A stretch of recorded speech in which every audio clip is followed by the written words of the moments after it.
Hey everybody, welcome back to the Gulf Coast Texas High School Football Huddle, brought to you by Citizens Medical Center. I'm your host, Chris Daly, and we have a great show for you this week.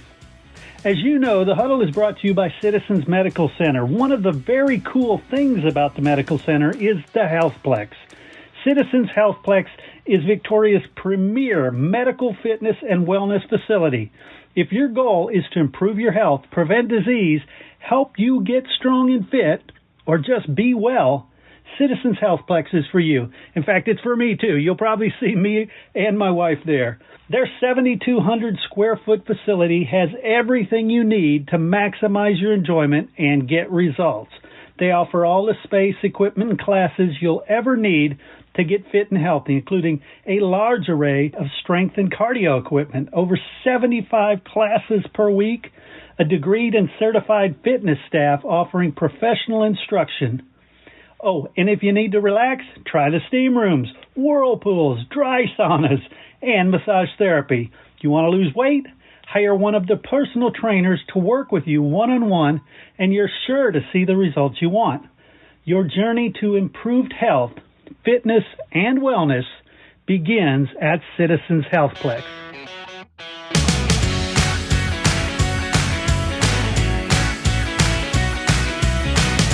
All right, everybody join me in welcoming Mike Foreman from the Victoria Advocate. Mike, man, we got a lot of teams from this area still in the playoffs. Yeah, there's no doubt. We have 12 teams in 10 games this week. Quite a few for the regional semifinal round, third round. Usually teams start dropping out, but our teams have been very successful. Yeah, they really have. I've been surprised at how many of them are still alive.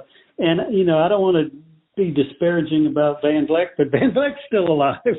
Yeah, I'll tell you, Van Vleck, it's almost like they finally figured out they're a pretty good team. Yeah, they're playing like it now. Yeah, it's like, you kind of wondered. And I kind of think back when I talked to Corey Austin about that, and he said, we thought we were out. Yeah, so everybody did. And then all of a sudden, boom, they blocked that field goal against Bowling, and that gave them new life, and then they pull off the trick play. Mm-hmm. And then last week it looked like they pretty much dominated. Yeah. So, I think Van Vleck's kind of got it together at the right time. Yeah, it's going to be interesting because that Tidehaven team, is not as good as the Tidehaven team that went to state, but it's a good team. Yeah, I know. When I didn't go down there this week, but I was there last week. Talking to Coach David Lucia, he's concerned about Van Vleck because Corey Austin, he's an outstanding runner. Lucio was telling me that what scares him is his ability to cut back in reverse field or whatever. He says normally, you have to have I guess it's either your linebacker or your defensive end is supposed to, responsible for that. But he said sometimes you have to have two people over there. You just can't stop them with one person. So, that's the thing. I mean, obviously Tidehaven has a really good team. And, when they played before, Tidehaven only won by a touchdown. Right. I think it was 21-14. So this could be a really good game. And I'll tell you, the stands in Bay City should be packed. Oh, yeah, I think so. I think there and then in Calhoun, there's another good game that's going to be packed.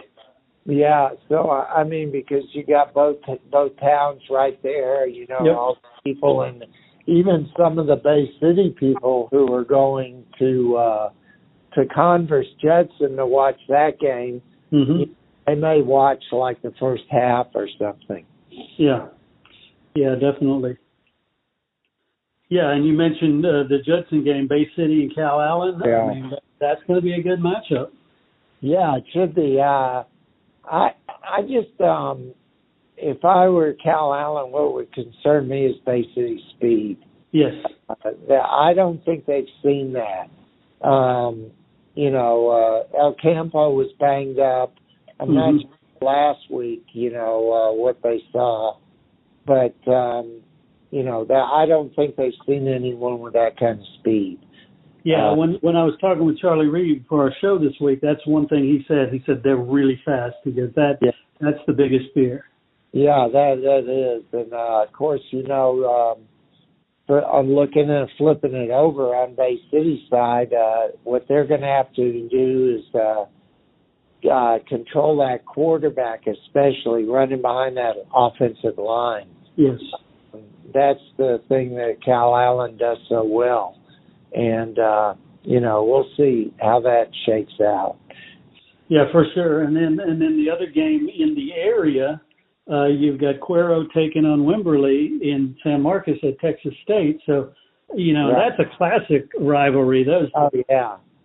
Yeah, and there's a lot of ties, between the teams. Is because, of course, Jared Feacock used to coach at Wimberley. Right. And, I know his mother, I believe, was the superintendent of schools there for a while.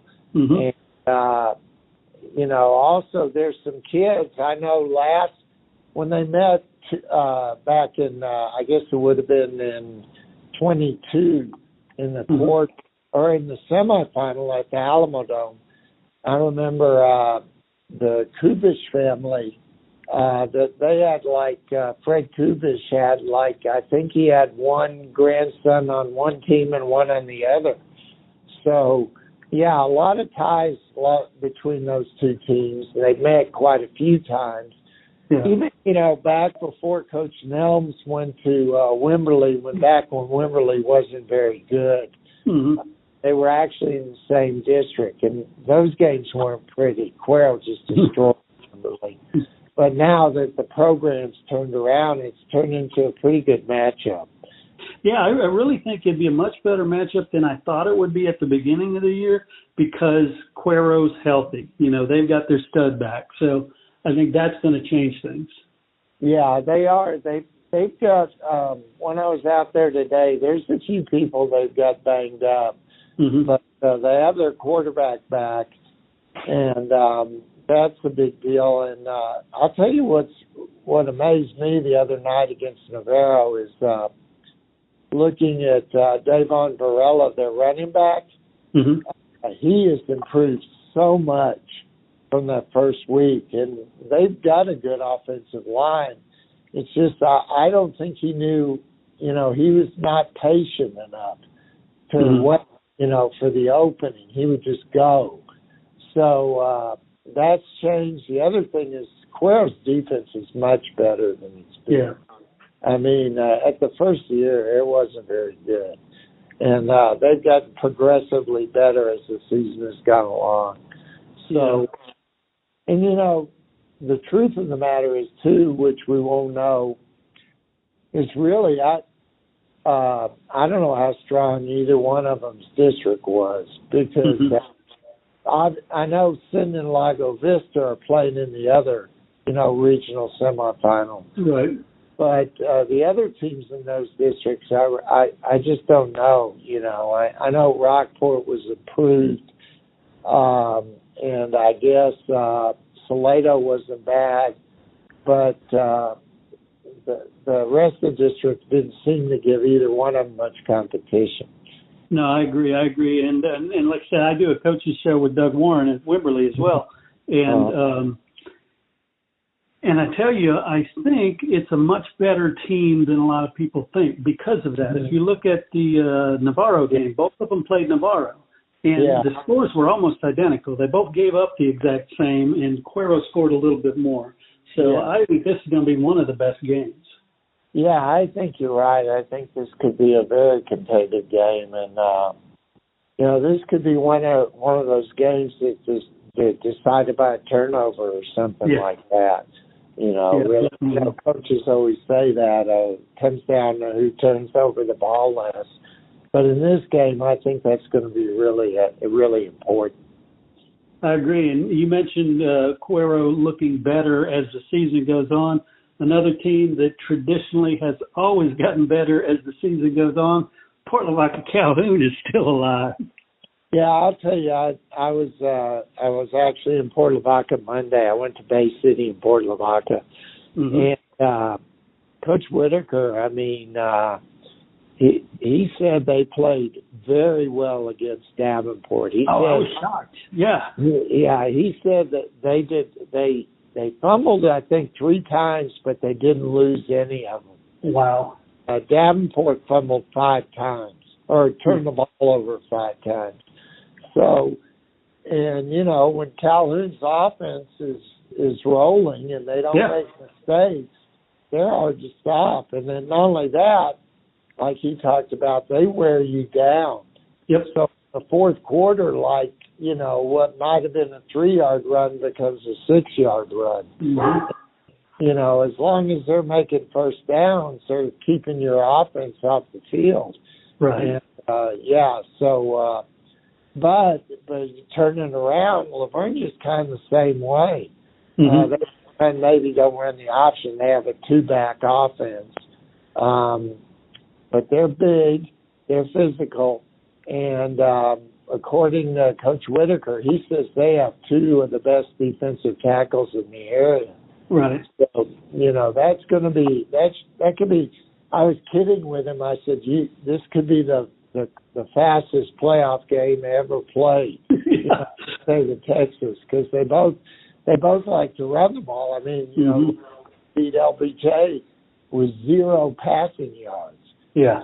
I mean, and you know, I think he said against Davenport, I think he said they threw 11 times, which for them is quite a bit. Wow, that's crazy. Yeah, that's a lot for them.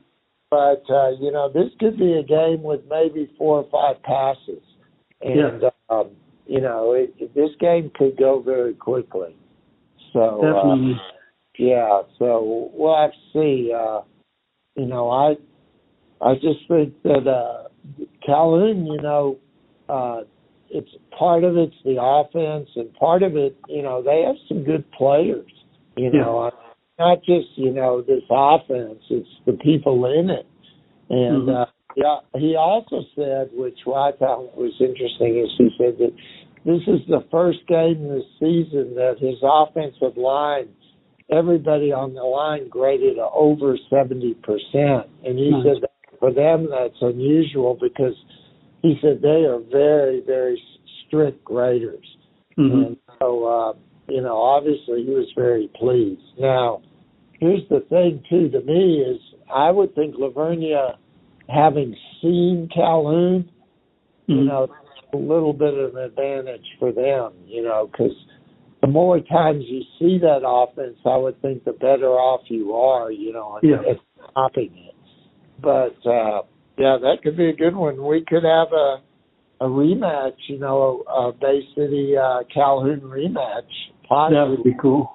In the regional final, or you could have Cal Allen Calhoun. We've seen that a few times. Yeah, that's true. So that's going to be interesting. And then, of course, we might as well get to it. The game everybody's kind of been anticipating. Refugio and Calhoun. Yep. I mean, Refugio and Calhoun against Canado. Here's the thing. That game, I was just looking at the tape of the Refugio Thorndale game when Jordan King went down. It looks like a hamstring, and you know those can be tricky. And Jordan King is a big piece of that offense. Oh, he's huge. I mean, you know, if they don't have Jordan King, they're going to have a hard time beating Canado. Now, I don't know how serious it is. I'm hoping to go to Refugio tomorrow and check it out. I mean, he did walk off the field, but when he went down, it was non-contact. It was just like you could see. It just kind of, I don't know if it popped. I don't think it popped, but I mean, whatever happened back there.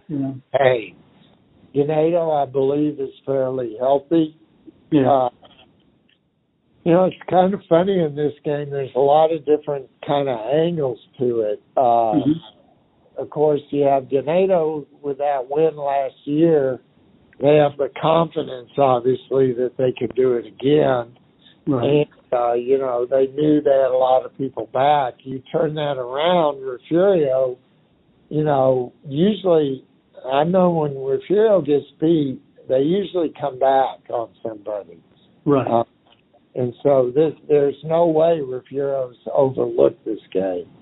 I will tell you, though, and I've said this several times this year, that Ganado team has more team speed across the board than anybody I've seen in years at that level. I mean, it is a fast team at every position, so that's going to be tough. Yeah, that's true, and their defensive line is very quick. So, I think, to me, the formula for Refugio is always going to be give them, it was a healthy Jordan King, right, in that backfield and driving that ball down there and scoring, and then, limiting Ganado's possessions.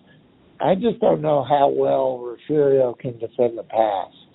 Right. And that, to me, would be a real concern, because we all know that Bryce Ullman is usually very accurate. Yeah. And, and he's got, four or five receivers he can throw it to. Yeah, they're fast, they're tall, they're good. And, it's kind of interesting, too. The winner of this game is going to either play Mason or Marlin. Mm-hmm.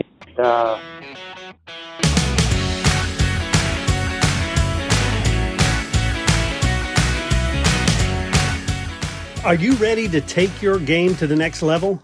Whether you're an athlete, coach, or just someone striving for more success in life, the Winner's Workshop is your secret weapon.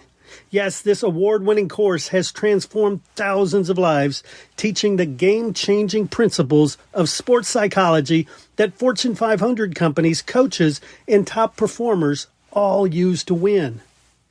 The Winner's Workshop, subtitled How Sports Psychology Can Make You a Champion, is now available on CoachTube for a fraction of the original $499 price. The Winner's Workshop will help you master focus, mindset, and breakthroughs to make you a champion. Click on the link in the show notes or head over to LoneStarGridiron.com and click on the ad today to unlock your full potential.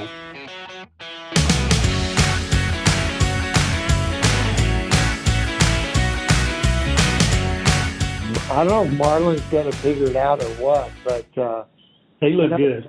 I know Gabe, my